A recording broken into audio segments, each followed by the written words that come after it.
My name is Amy. I thought I had everything. I lived in a small house in Virginia.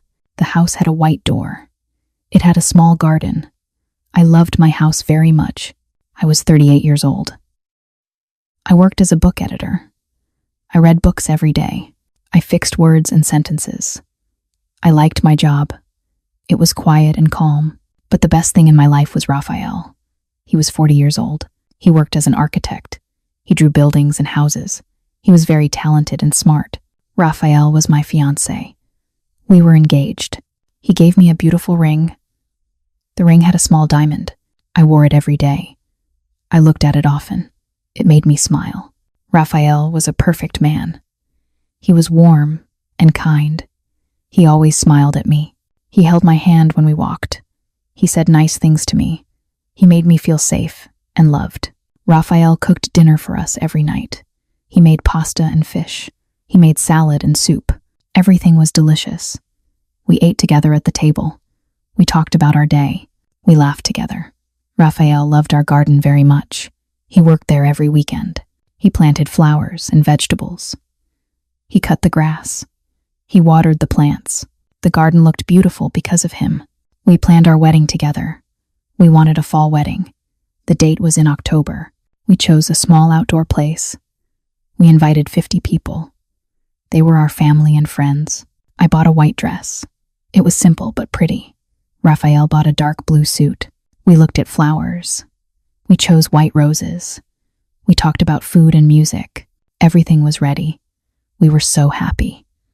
Every morning, Raphael kissed me before work. Every evening, he came home at 6. He hugged me at the door. He told me about his day. I told him about mine. Our life was peaceful and perfect. I trusted Raphael completely. I never worried about him. I never asked questions. I believed everything he said. I thought we had no secrets. I thought our love was pure and true. But one evening, everything changed. It was a Tuesday in September. The sky was dark. The air was cold. I waited for Raphael at home. I made dinner. I set the table. But 6 o'clock came and went. Raphael did not come home. 7 o'clock passed. Then 8 o'clock. I called his phone 3 times. He did not answer. I felt worried. This never happened before. Raphael was always on time. He always called if he was late.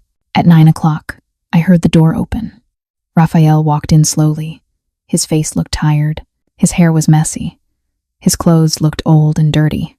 I ran to him. I hugged him tight. I said, "Where were you?" I was so worried. He smiled at me, but the smile was not real. It looked fake and forced. He said, "I am sorry. I had work. A meeting ran late." I helped him take off his jacket. Then I smelled something strange. The jacket smelled like smoke, but it was not normal smoke. It was different. It was sharp and bitter. It smelled like chemicals. I asked, "What is this smell?" Raphael took the jacket from my hands quickly. He said, "Someone was smoking near me," but his voice was strange. It was tight and nervous. He did not look at my eyes. He looked at the floor. He looked at the wall. He looked everywhere, but at me. I felt something wrong in my stomach. It was a cold, heavy feeling, but I pushed it away. I told myself I was being silly. Raphael loved me. He would never lie to me. He kissed my forehead. He said, "I am very tired. Let me take a shower." He walked to the bathroom fast. He closed the door. I stood in the living room alone. I looked at his jacket on the chair. The strange smell was still there. I shook my head. I went to the kitchen. I heated the dinner. But something was different now. A small seed of doubt was planted in my heart. I did not know it then. But that seed would grow, and it would destroy everything. 2 weeks passed after that strange night. I tried to forget the smell. I tried to forget Raphael's nervous eyes. I told myself everything was fine. But deep inside, I felt uneasy. One Thursday morning, Raphael left for work early. He kissed me goodbye at 7. He grabbed his keys and bag. He walked out the door. I heard his car drive away. I drank my coffee in the kitchen. I read a book for work. The house was quiet and peaceful. Everything seemed normal. Everything seemed safe. Then I heard a sound. It was a buzz. It came from upstairs. I put down my book. I walked up the stairs, slowly. The sound came again. Buzz, buzz, buzz. I followed the sound to our bedroom. There, on the nightstand, sat Raphael's phone. He forgot it at home. This never happened before. Raphael always took his phone. He checked it every few minutes. The phone buzzed again. A new message appeared on the screen. I looked at it. My heart started to beat faster. The message had no words. It had only numbers. Strange numbers in a row. They looked like coordinates, like map points. Nothing else. No name. No explanation. I picked up the phone. My hands shook a little. I looked at the numbers again. Why would someone send this? What did it mean? Who sent it? I wanted to call Raphael. I wanted to ask him, but something stopped me. A voice in my head said, "Wait. Look first, then ask." I put the phone down. I walked to Raphael's office.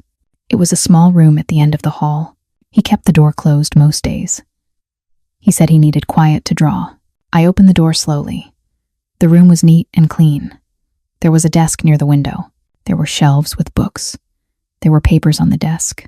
They showed building plans and drawings. I walked to the desk. I looked at the papers.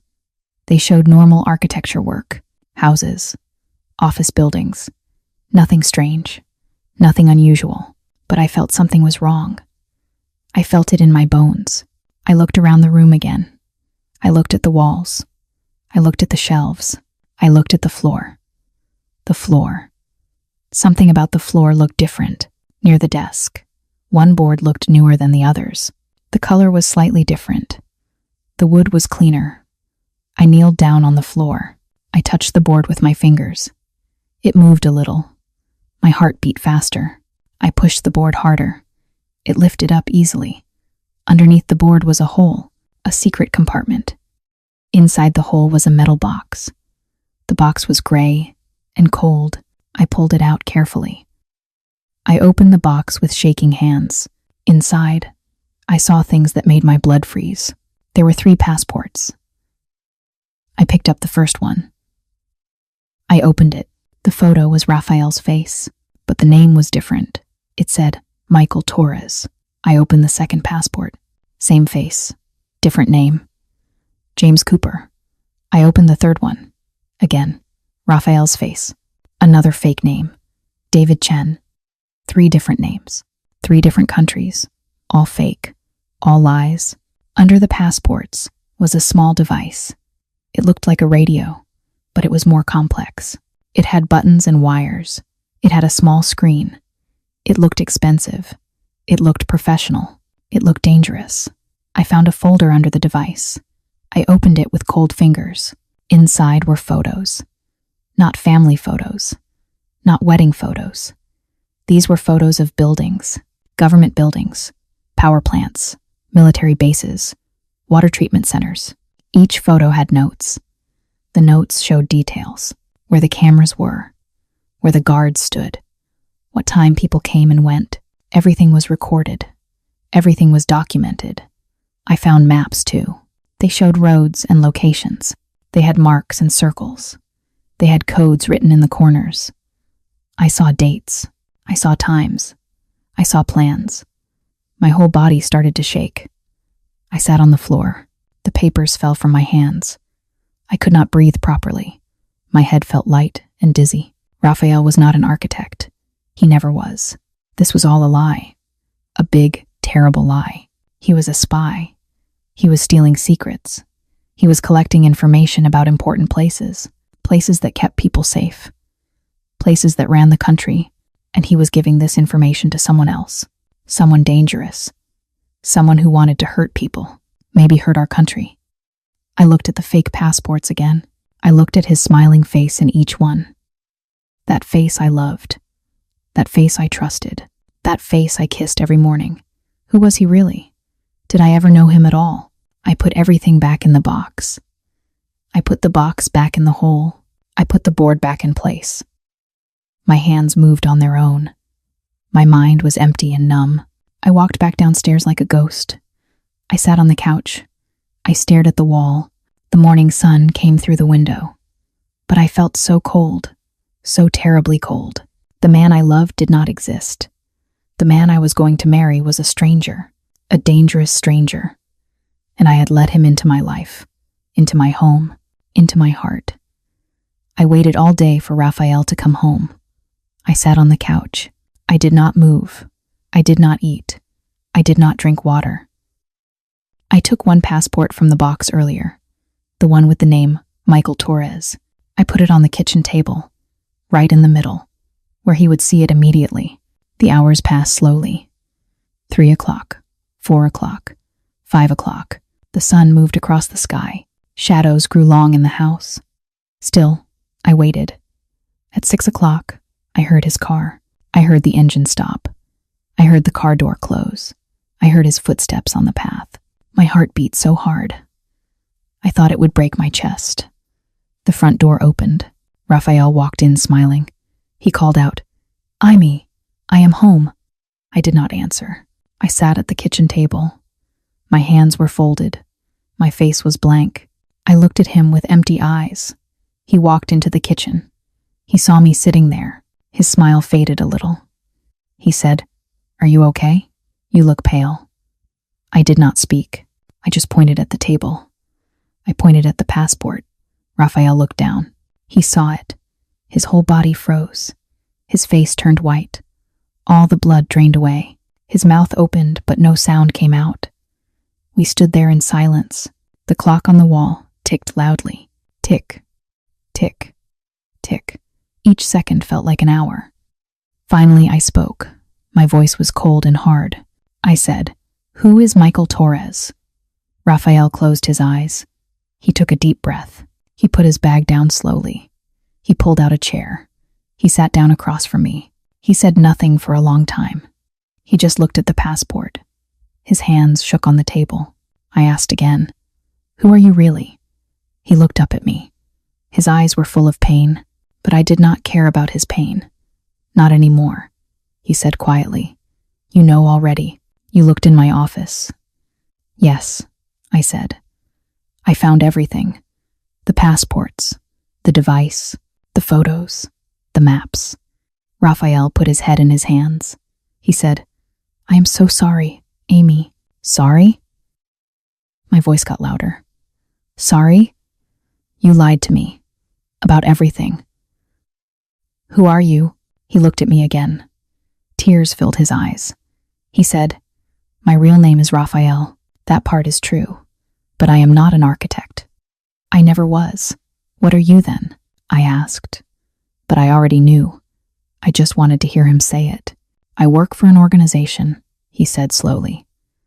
"I gather information. I send it to them. I have done this for many years. Since I was 25. Long before I met you. You are a spy," I said. The word felt ugly in my mouth. "Yes," he whispered. "And the information you gather? What is it for?" He was quiet. He did not want to answer. "Tell me," I shouted. "What is it for?" "They want to know about government systems," he said. "Power grids, water systems, communication networks, important structures, so they can destroy them," I said. "So they can hurt people, kill people." Raphael did not deny it. He just sat there, silent, guilty. I felt sick. I felt dizzy. The room spun around me. I said, "Everything was a lie. Our whole relationship. You used me." "No, Amy, that is not true." "Then what is true?" I asked. "Tell me one true thing." Raphael fell to his knees, right there on the kitchen floor. He grabbed my hands. His hands were wet with tears. He said, "I love you, Amy. That is true. That is the only real thing in my life. I swear it." I tried to pull my hands away, but he held them tighter. He said, "Everything else is fake. Everything else is a lie. But not this. Not us. Not my love for you. That is real. If you love me," I said, "then stop. Stop this terrible work. Turn yourself in. Make it right." He shook his head slowly. Tears ran down his face. He said, "I cannot stop. I am too deep in this. They will kill me if I stop. They will kill you too. Then we run away, I said. We disappear together. They will find us, he said. They always find people. There is no escape. I pulled my hands away from him. I stood up. I looked down at him, kneeling on the floor. This man I loved, this stranger, I said. Get out of my house. Amy, please get out, I screamed. Get out now. Raphael stood up slowly. He looked at me with broken eyes. He walked to the door. He stopped and turned around. He said, I will always love you. Remember that. Then he left. The door closed behind him. I heard his car start. I heard him drive away. I stood alone in the empty kitchen. The passport still sat on the table, a lie printed on paper. A whole life built on lies. And I cried. I cried for hours. I cried until I had no tears left. Raphael called me the next morning. He called 10 times. I did not answer. He sent messages. I deleted them all. He came to the house. I did not open the door. On the 3rd day, he came again. He knocked for 20 minutes. He said, Amy, please, we need to talk. I can explain everything. I opened the door, but I did not let him in. I stood in the doorway. I looked at him with cold eyes. He said, Can I come in? I thought about it. Then I remembered his words. They will kill you too. If I pushed him away completely, I might be in danger. These people might hurt me. They might think I knew too much. So I made a choice. A cold, calculated choice. I would pretend. I would act normal. I would play his game. But inside, everything was different. I opened the door wider. I said, Come in. Raphael's face lit up with hope. He walked in quickly. He tried to hug me. I stepped back. I said, Do not touch me. His face fell, but he nodded. He understood. We sat in the living room, far apart. We did not look at each other much. He said, I know you are angry. I know you hate me now. But please, Amy, we can still have a life together. I said nothing. I just stared at the wall. He continued, I will be more careful. You will never see this part of my life again. We can go back to how we were. How we were. Like it was real. Like it was ever real. I looked at him. I said slowly, I need time. Time to think. Time to process this. Of course, he said quickly. Take all the time you need. But we cannot tell anyone. I said. About this fight. About what I found. It stays between us. He looked relieved. He said, Yes, absolutely. No one will know. And the wedding, I said. My voice was flat. We keep planning it.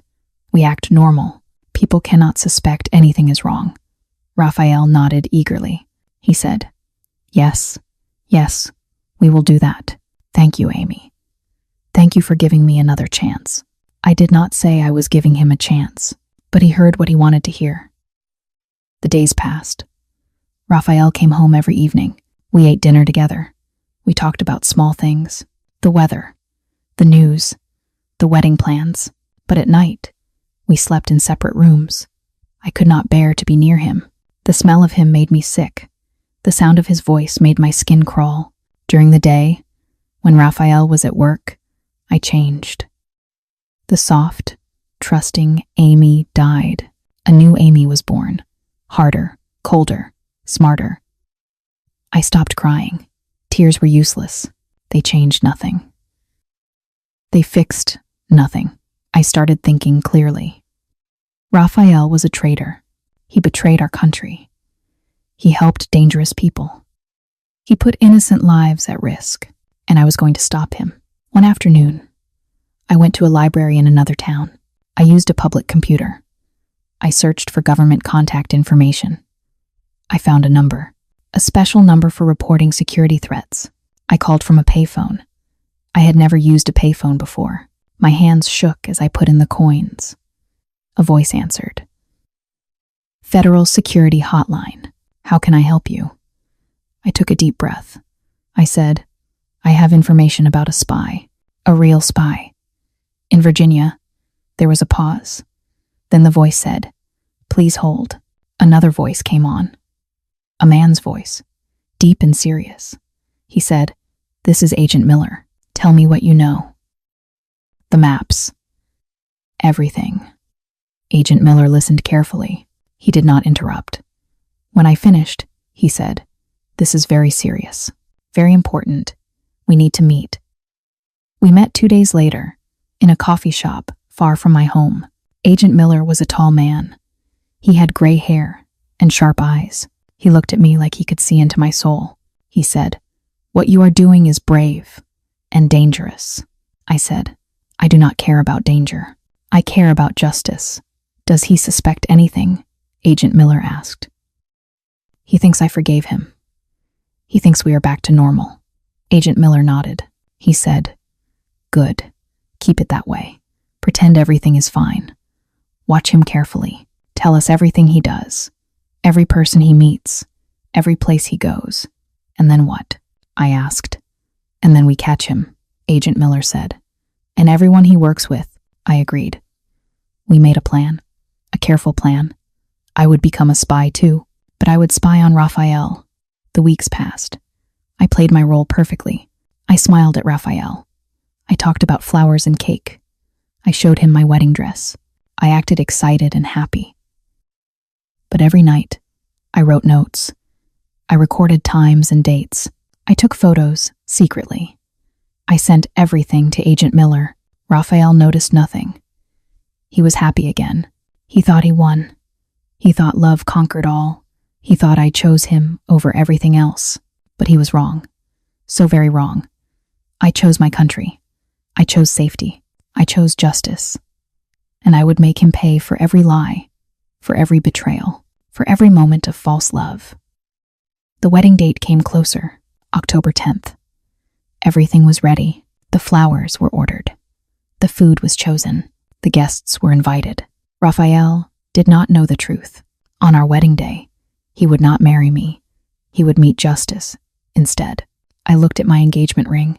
The diamonds sparkled in the light. Soon, I would take it off forever. Soon, this nightmare would end. I just had to wait a little longer. Just a little longer. October 10th arrived. The morning sky was bright and blue. The air was cool and fresh. It was a perfect day for a wedding. I woke up early. I did not feel nervous. I did not feel excited. I felt nothing. My heart was ice. My mind was clear and sharp. I put on my white dress. It was simple and beautiful. The dress had long sleeves. The fabric was soft and light. I looked in the mirror. I looked like a bride, but I was not a bride. I was a trap. Under my dress, I wore a small device. Agent Miller gave it to me yesterday. He taped it to my side carefully. It was a tracker. It sent signals to the agents nearby. They would know exactly where I was. They would know when to move. I put on my makeup. I fixed my hair. I put on my mother's pearl necklace. I looked perfect. I looked happy. But inside, I was someone else entirely. My sister came to help me. She smiled and cried happy tears. She said, "You look so beautiful. Raphael is a lucky man." I smiled back. I said, "Thank you." But my smile was fake. Everything was fake. We drove to the ceremony location. It was a small garden outside the city. There were white chairs in rows. There were flowers everywhere. White roses, my favorite. 50 people sat in the chairs. Our family, our friends. They wore nice clothes. They smiled and talked quietly. They were happy for us. They thought this was a celebration. They did not know the truth. They did not know what was about to happen. I stood at the back of the garden. I held a small bunch of flowers, white roses and green leaves. My hands did not shake. I felt calm. I felt ready. The music started. A soft, gentle song. Everyone stood up. They turned to look at me. I walked down the aisle slowly, step by step. I looked straight ahead. I saw Raphael standing at the altar. He wore his dark blue suit. He looked handsome. He looked nervous. He looked happy. When he saw me, his eyes filled with tears, real tears. He smiled at me with so much love, so much hope. I reached the altar. I stood next to him. The minister stood in front of us.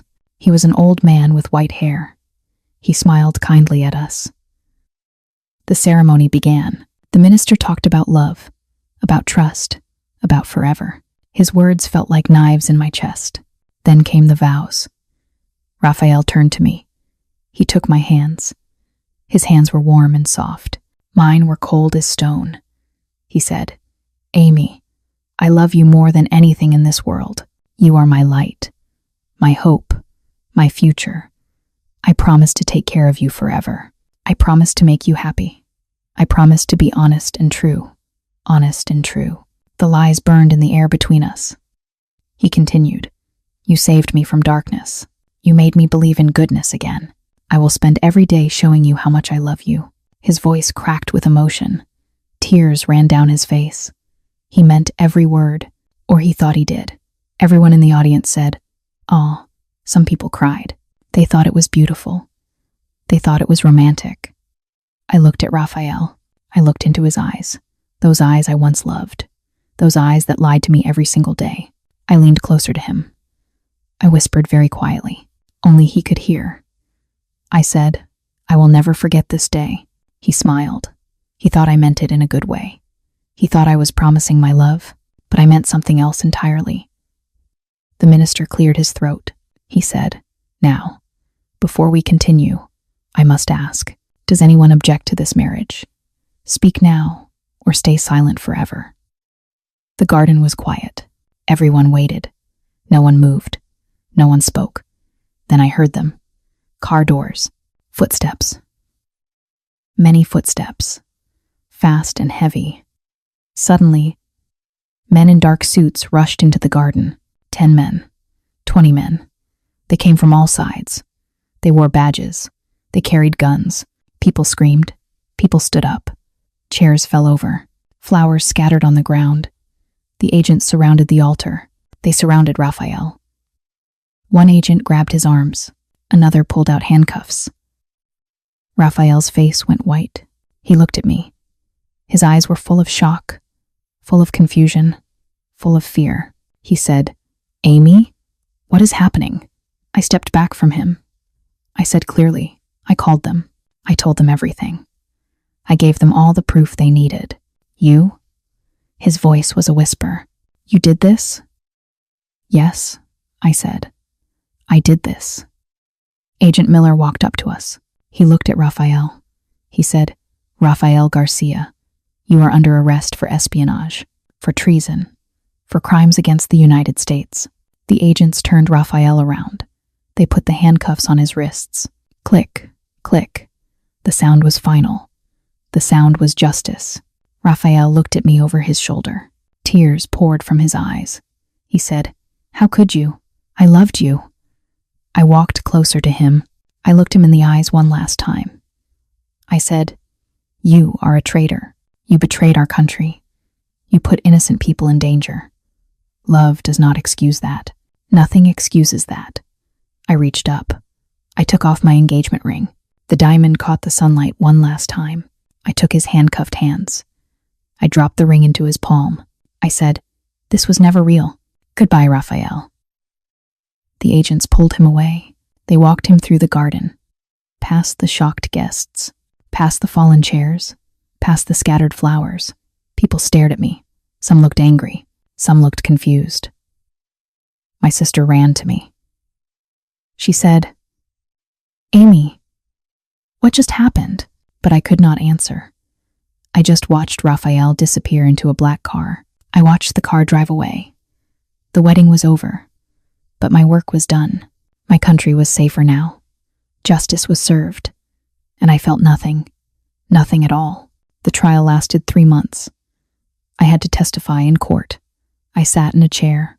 I told the judge everything. I showed them the passports. I showed them the photos. I showed them all the evidence. Raphael sat across the room. He wore an orange prison uniform. He looked thin and tired. He looked at me the whole time. His eyes were full of sadness, full of pain. But I did not look back. I could not. I told my story. Then I left. The judge made his decision. Raphael was guilty. He was sentenced to life in prison. No parole. No second chances. He would stay there until he died. I felt relief. I felt satisfaction. But I also felt empty. A piece of me died with that verdict. After the trial, I left Virginia. I could not stay there anymore. Every street reminded me of him. Every corner held a memory, a false memory, a lie. I moved to Boston. It was a big city. It was far away. I started over completely. I got a new job at a publishing company. I worked hard every day. I focused on my career. I read manuscripts. I edited books. I met with authors. I built something real, something true. 2 years passed. I became successful. I got promoted. I earned respect. People knew my name. They valued my work. I bought a nice apartment. I made new friends. I created a new life. But I was alone. I dated sometimes. Nice men asked me to dinner. I said yes. We talked. We laughed. But I felt nothing. My heart was locked away, buried deep where no one could reach it. Every year on October 10th, I stayed home. I did not go to work. I did not see friends. I closed my curtains. I turned off my phone. This year was the same. October 10th, 3 years after the wedding that never was. I sat by my window in the dark. I held a cup of tea. The tea got cold. I did not drink it. I thought about Raphael, about the man I thought he was, the man who cooked dinner, the man who planted flowers, the man who smiled at me every morning. That man never existed, but I loved him anyway. I loved an illusion, a ghost, a dream. I cried. Tears ran down my face. I did not stop them. I let them fall. I did not regret what I did. I would do it again. Raphael was dangerous. He hurt people. He deserved punishment. But that did not stop the pain. Justice did not heal my heart. It only made it quiet. I looked out the window. The city lights sparkled below. People walked on the streets. They laughed. They held hands. They lived their lives. I was safe now. My country was safe. The right choice was made, but safety came at a cost. A terrible cost, I whispered to the empty room, to myself, to the ghost of a love that never was. I said, safety has a price, and I paid for it with my heart. The words hung in the air, true words, final words. I finished my cold tea. I wiped my tears. Tomorrow, I would be strong again. I would go back to work. I would smile. I would live. But tonight, I mourned. I mourned for the life I lost, for the man who never really existed, for the innocent woman I used to be. Tomorrow would come, and I would survive. I always did. Thank you for letting this story stay with you for a moment. If one line made you feel understood, please give it a like. You can share this video with anyone who loves calm stories and simple English. And don't forget to subscribe to Teddy English Story. It's free, but it tells us someone is listening from somewhere in the world. Turn on the bell so you don't miss our next story. We're already working on it for you.